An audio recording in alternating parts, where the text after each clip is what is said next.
16 de agosto. ¿Me dice su nombre, por favor? Ya. ¿Estás queriendo algo, primo? Sí, debemos arreglar. Sácale, no, primo, sácale. Ya. Primeramente, mi nombre es Manuel Bernal Molina. ¿Edad? Tengo 68 años. Y me iba a hablar del ferrocarril. Sí. Dígame. Ya. Yo tuve la suerte de haber trabajado en la empresa de los ferrocarriles por el tiempo de 28 años. Desde el año 1969 que entré a la empresa a servir en el ramal Austral Sibambe-Cuenca.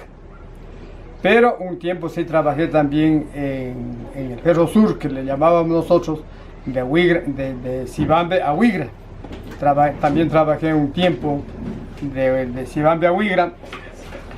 Pero la mayor parte de mi tiempo, mis funciones fue en aquel entonces. Nosotros fuimos técnicos en telecomunicaciones, donde atendíamos el servicio telegráfico y servicio telefónico. Funcionaba eso solamente con alambre físico, alambre galvanizado y con postes de riel, pero el servicio telegráfico se utilizaba más para el movimiento ferroviario y el servicio telefónico para atender a los clientes para conferencias y telefonemas. Entonces, eso eran las funciones nuestras, que estas líneas tenían un alcance aproximadamente de 350 kilómetros. Directamente de Cuenca a Quito no podíamos hablar, pero sí, pasando la voz de Riobamba, hablábamos conferencias a Cuenca. Entonces, esa fue mi función. Lamentablemente, hasta el año 1993 exactamente, que funcionó el ferrocarril con todos sus servicios, con autoferros y locomotoras de Sibambe a Cuenca. Y en el 93 sí comenzó ya prácticamente a terminarse. Fue una terminación lenta porque, como es de conocimiento de todo el país entero, ninguno de los gobiernos de turno hasta aquel entonces hacían nada por ayudar al ferrocarril. El ferrocarril tenía una muerte lenta porque los gobiernos de turno no asignaban presupuestos correspondientes para que se pueda rehabilitar la línea férrea como es debido. Entonces, nunca prestaron atención al servicio ferroviario, primero porque siempre los ministros que estaban de turno eran los grandes pudientes económicamente en el país y ellos eran los que importaban los carros. O sea, a ellos no les convenía en ningún momento tener la competencia del ferrocarril, porque el ferrocarril era los que le brindaban un servicio al usuario con un servicio sumamente bajo. Le pongo un ejemplo nada más: un quintal de carga de Cuenca a Quito por carretera costaba en aquel entonces 12 sucres y en el ferrocarril costaba apenas 3 sucres. Entonces había una diferencia abismal de dinero. Entonces, claro que se demoraba un poco más llegar la carga, pero en cambio el transporte era barato. Póngase usted como comerciante, traerse unos 200 o 300 quintales de Quito a Cuenca por ferrocarril era bueno. Uno. Y dos, que transportaba el ferrocarril la carga más pesada. Le digo, por ejemplo, para la llantera de Cuenca, cuando recién estuvieron montando y equipando todo el servicio, la llantera vino por ferrocarril, todo lo que es maquinarias, todo lo que era máquinas pesadas, equipos pesados, todo venía por ferrocarril.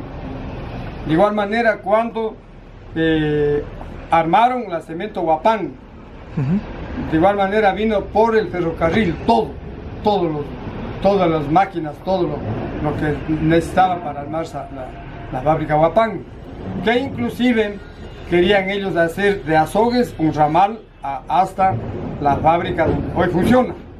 Pero lamentablemente, como siempre, en los gobiernos de turno a los gerentes de ferrocarril han puesto a funcionarios que no les interesaba absolutamente nada el ferrocarril, y ellos solamente lo que iban a hacer es a justificar su presencia y a justificar su sueldo que ganaban, pero no buscando el beneficio ni el adelanto de la empresa. Entonces fue también otro de los problemas bien grandes. Entonces ya cuando definitivamente quisieron dar por terminado en aquel entonces el mal recordado, hoy ha fallecido, Sixto Durán Ballén, optó por la modernización del Estado. Y la modernización del Estado consistía en ¿qué? En liquidar al personal que trabajaba en aquel entonces. Aproximadamente había unos 3.000 ferroviarios de Durán a Ibarra y el Cibambe Cuenca, que se componía más o menos de 3.000 ferroviarios, lógicamente contando con la plana administrativa y personal de vía, de mantenimiento y todo. Entonces eran 3.000. Entonces el gobierno de Sixto Durán Ballén optó por liquidar. Bueno, no era la venta de renuncia, pero la venta de la renuncia no era obligatoria, no, era una renuncia voluntaria. Pero la mayor parte de gente, viendo la situación, cómo estaba la empresa, optaron por vender la renuncia. Y la venta de la renuncia lo hicieron en aquel entonces en sucres. Al que más años de servicio tenía, el tope era 30 millones de sucres. Bueno, y de ahí iba, de acuerdo a los años de servicio, iban cogiendo su cantidad de dinero, que algunos lo supieron aprovechar y otros no lo supieron aprovechar, y mucha gente se quedaron sin trabajo. Y quedaron hasta el día de hoy, hay mucha gente que vive en la desocupación y escogieron muy poco dinero y eso lo acabaron enseguida. Entonces, yo tuve la oportunidad de yo fui dirigente sindical en la empresa de los ferrocarriles, fui un dirigente sindical a nivel nacional, y tuvimos una sesión de trabajo con Sixto Durán Ballén en la presidencia de la República. Y le supe decir: arquitecto, usted sabrá muy bien que Eloy Alfaro, García Moreno y todos los presidentes que construyeron el ferrocarril quedaron para la historia, que ellos construyeron el ferrocarril Durán-Quito y Quito-Ibarra y Quito-San Lorenzo y Cibambe Cuenca. Pero lamentablemente usted también va a quedar para la historia como el presidente que terminó el ferrocarril. Dice, no, un ratito, a mí no me gusta que me digan eso. Yo no voy a quedar para la historia de lo que termina haciendo. Simplemente estamos haciendo la modernización del Estado. Y lamentablemente tenemos que hacer esto. Ya le cuento que el ferrocarril prácticamente se construyó con el esfuerzo y el sacrificio de los seres humanos, donde trajeron al comienzo, para construir el ferrocarril de Durán a Quito, trajeron gente de Jamaica, gente de algunas partes del mundo, donde prácticamente trajeron inclusive hasta sacando gente de las cárceles que estaban presos para que vengan a trabajar en el ferrocarril, específicamente en la construcción de la Nariz del Diablo. Pero la Nariz del Diablo, no sé si usted conozca, como es solamente roca, una roca viva, una peña solo roca, ahí trabajaban solamente con dinamita, y según la historia, yo tengo los libros de aquí, que la historia aquí cuenta todo, absolutamente todo, que aquí tengo inclusive un libro de la Nariz del Diablo, donde cuenta todo, de que les hacían trabajar, les daban muy poca alimentación, les esforzaban sumamente demasiado a la pobre gente, y para no pagarles, porque en aquel entonces ellos venían ganando apenas un sucre diario, para no pagarles, los contratistas que ya había en ese tiempo, ¿qué hacían? Ponían dinamita para explotar la roca, y ahí les hacían volar a la gente y los mataban. Y los mataban muchísima gente ahí. Y también se enfermaban. Por ejemplo, en la parte de Urbina, donde es un lugar donde existe mucho mosco, mucho insecto y todo, les producía fiebre, les daba, se enfermaban esa gente, pero jamás les hacían atender con el médico, se dejaban que se mueran por su propia cuenta. Entonces, según la historia, ahí se murieron miles de gente del África. Entonces, pero de todas maneras, con Eloy Alfaro que comenzó, García Moreno que continuó, nuevamente volvió Eloy Alfaro, y con algunos otros presidentes más que fueron los que hicieron el ferrocarril, empezó a funcionar y llegó en el año 1900, llegó la locomotora a Quito. Entonces fue una fiesta grande, una fiesta enorme que hizo la ciudad de Quito, en aquel entonces una ciudad todavía pequeña, al ver que llegó la locomotora, que era una cosa elegante, una cosa lujosa, locomotoras a vapor. Estamos hablando de esas locomotoras, que funcionaban, primeramente estas funcionaban a leña. Con la leña que prendían en el caldero, eso funcionaba el vapor, y esas locomotoras funcionaban a vapor.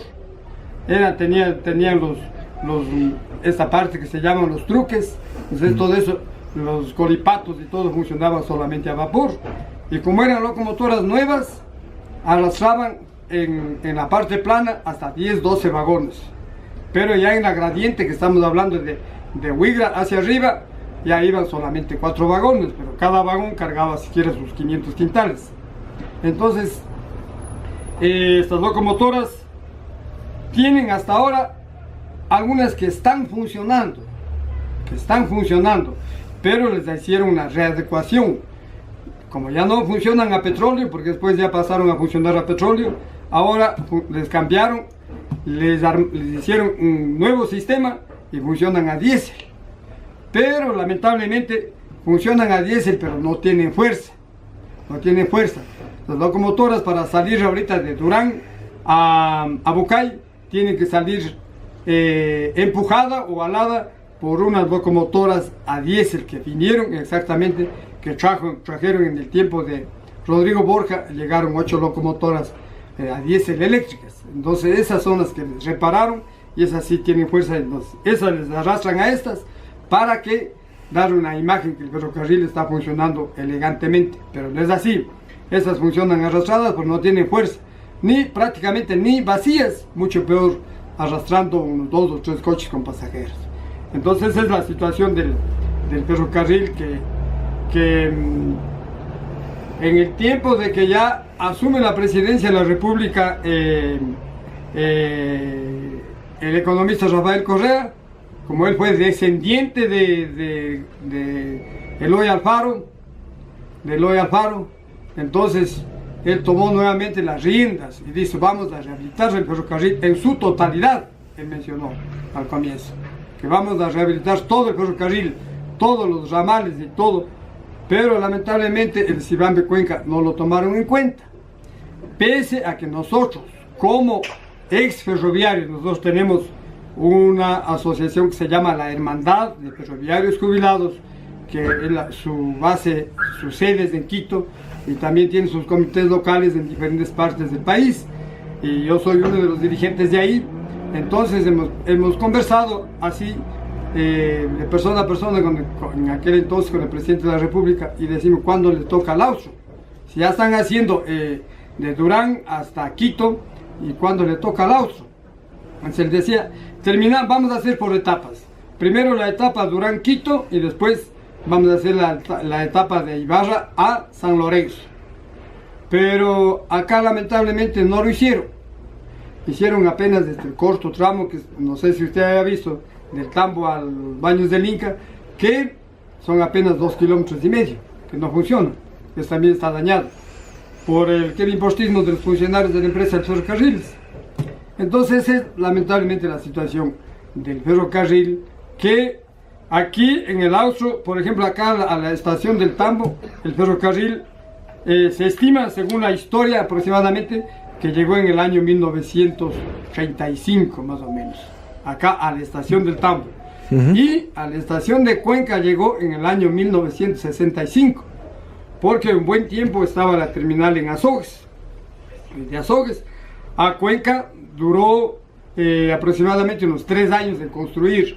¿Cómo construyeron eso?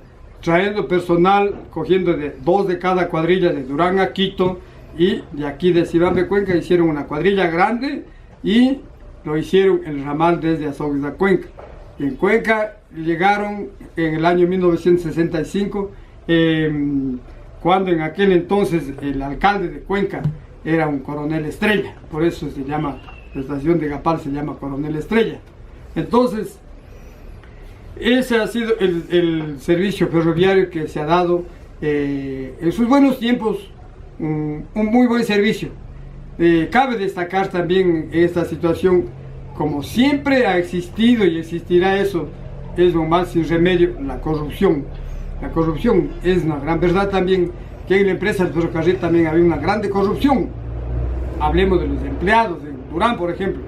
En Durán armaban las locomotoras, porque había maestros, verdaderos maestros del ferrocarril, que sabían de las locomotoras armar y desarmar. Pero lamentablemente una cosa buena era el servicio que lo daban, lo que ellos aprendieron a reconstruir las locomotoras, pero asimismo lo malo también, que se robaban mucho el material. Entonces es también otro factor para que la empresa vaya decayendo, porque había mucho robo, mucho robo.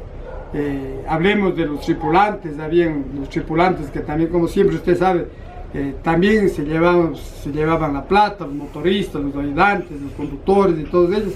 Entonces también sí es verdad que sí robaban también los empleados de la empresa, los que manejaban desde luego los recursos económicos y los recursos, los materiales. Entonces en esa situación fue la razón de que la empresa iba terminando poco a poco.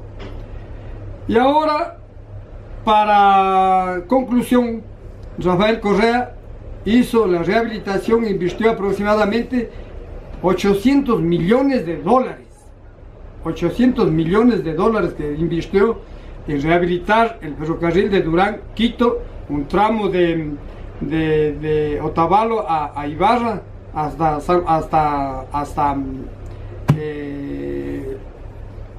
hasta Juncal, que se llama ahí, Juncal, esa parte, la tierra de los futbolistas, hasta ahí más o menos un tramo, y aquí un corto tramo de 2,5 kilómetros que no funcionan. Entonces, hay partes que funcionan, pero hay una gran parte que ya no funciona. Por ejemplo, de Durán, ahorita está funcionando de Durán a Naranjito, nada más. De Naranjito hasta Sibambe no funciona. Funciona el tramo solamente de Alaucía a la Nariz del Diablo, y funciona allá de Otavalo también así mismo un corto tramo, pero muy poco. Primero por las tarifas demasiado caras. Son sumamente caras. Usted para viajar de Alaucía a la Nariz del Diablo ahora le cuesta $35 por persona. Entonces prácticamente para nosotros los ecuatorianos es inalcanzable porque es muy caro. Si es que nosotros queremos ir a una familia de unos 5 o 6, ya necesitamos casi unos $200 solo para pasajes. Y es un tramo apenas de 12 kilómetros. Entonces la situación de que el turismo, en vez de venir a ocupar los servicios de la empresa, mejor se ha alejado por las tarifas muy altas. Todo eso hemos conversado nosotros con el presidente de la República, hemos conversado con el vicepresidente, actualmente presidente de la República, manifestándole que las tarifas son sumamente caras y que es prácticamente inalcanzable para los ecuatorianos. Entonces ellos nos han sabido manifestar de que ponen esas tarifas desde acuerdo a la inversión que ellos han hecho para rehabilitar el ferrocarril, que eso yo no comparto, porque no puede ser justo de que el Estado, en vez de atraer al turismo, mejor lo aleje al turismo poniendo unas tarifas sumamente caras. Entonces, y otra de las cosas que rehabilitaron el ferrocarril, hicieron la adquisición de durmientes, miles de durmientes que compraron Argentina, compraron al Canadá, compraron una gran parte a Estados Unidos, compraron que acá llegó a costar aproximadamente $100 cada durmiente. Pero esos durmientes, cuando ellos recién compraron, les garantizaron que iba a tener una vida útil no menos de 20 a 25 años. Y han transcurrido ni 10 años, esos durmientes ya están inservibles. Entonces ahora nuevamente están por tramos cambiando los durmientes para poder dar el servicio. Readecuaron algunas estaciones, hicieron las estaciones elegantes, estaciones muy bonitas, algunas estaciones, pero como no hay mucho turista, entonces automáticamente las cosas ya van terminándose así y de igual manera lentamente. Les doy otro ejemplo, que hicieron un trabajo antitécnico, porque nosotros como ferroviarios, que nosotros sí sabíamos cómo funcionaba el ferrocarril, de Riobamba a Laucín bajó una sola vez la locomotora desde que rehabilitaron, una sola vez, para la inauguración que bajó la locomotora. ¿Por qué? Porque siempre y toda la vida el ferrocarril se armaba la línea como en la unión de la línea se armaba con chavetas, algunas piezas que se llamaban chavetas, que eran aproximadamente de 1 metro, y tenían esas chavetas, tenían 6 huecos para poner ahí, con tuercas, entonces se armaba ahí la línea. Pero ¿qué hicieron estos señores colombianos? Fue una compañía colombiana la que hizo todo ese trabajo. De Alausí para arriba hay una falla geológica enorme que se llama Chucus. Entre Tixán y Alausí hay una falla geológica bien grande que se llama Chucus, que ahí en aquel entonces el ferrocarril hizo un túnel grande para que funcione el ferrocarril, y ahí permanecía una cuadrilla todos los días arreglando la vía. Apenas pasaban las locomotoras, porque ahí sí pasaban siquiera 7, 8 locomotoras diario, y lo mismo de igual manera unos 6 o 7 autoferros diarios. Entonces la cuadrilla enseguida lo arreglaba, porque la línea se hundía. Entonces, ¿qué hicieron ahora? Fueron y le soldaron con suelda los rieles, o sea, le soldaron los rieles, la unión de los rieles los soldaron, y al soldar los rieles en las curvas es sumamente peligrosísimo, porque ustedes saben, el riel en el sol está flexible, pero en el frío el riel se pone bien tieso. Entonces cuando viene una locomotora con el peso ese, el riel cuando está en el frío, en las curvas, la locomotora es pesada, hace fuerza y eso se desuelda, se triza y se abre. Entonces prácticamente es un trabajo inservible. Si nosotros denunciamos eso por escrito, nosotros tenemos cartas que nos cuenta el presidente de la República. Últimamente los moradores del Cantón Bucay hicieron una denuncia pública a la Comisión Anticorrupción que está funcionando ahora, denunciando cómo hicieron el ferrocarril. Hubo un gerente de aquel entonces, don Eduardo Carrera, que prácticamente el señor se llevó la plata sin miedo, y quedó un trabajo sumamente mal hecho, un servicio pésimo. Entonces esa es la razón que el ferrocarril no funciona a cabalidad, y lo que han hecho es de llenar solamente de funcionarios de la empresa. Si usted va a Chimbacalle, en Chimbacalle usted encuentra cualquier cantidad de empleados, las oficinas llenas de empleados, y la mayor parte ahora con cargos de gerentes. Hay gerentes de operaciones, gerente financiero, gerente de recursos humanos, gerente de departamento jurídico y el gerente general, y muchos hay 7 gerentes, y cada gerente se gana un sueldo de $3.500 a $4.000, y así por la de esas hay un sinnúmero de funcionarios que automáticamente no hacen nada. Entonces esa es la razón que el ferrocarril no está funcionando como debe funcionar de acuerdo a la inversión que se hizo. Y la denuncia que hizo los moradores de Bucay, que yo tengo inclusive una copia por aquí, que hasta ahora no dan ninguna contestación, porque ahora apenas llegan las denuncias de allá, enseguida ellos meten mano y los llevan allá para que rindan cuentas, pero del ferrocarril hasta ahora no hace nada. Nosotros estamos pendientes a ver si la comisión esa los llama al ex gerente del ferrocarril de aquel entonces, a los ex ministros, porque ahí cambiaron el nuevo sistema de administración de la plana administrativa. Fue en aquel entonces el ministro de Turismo, era el presidente.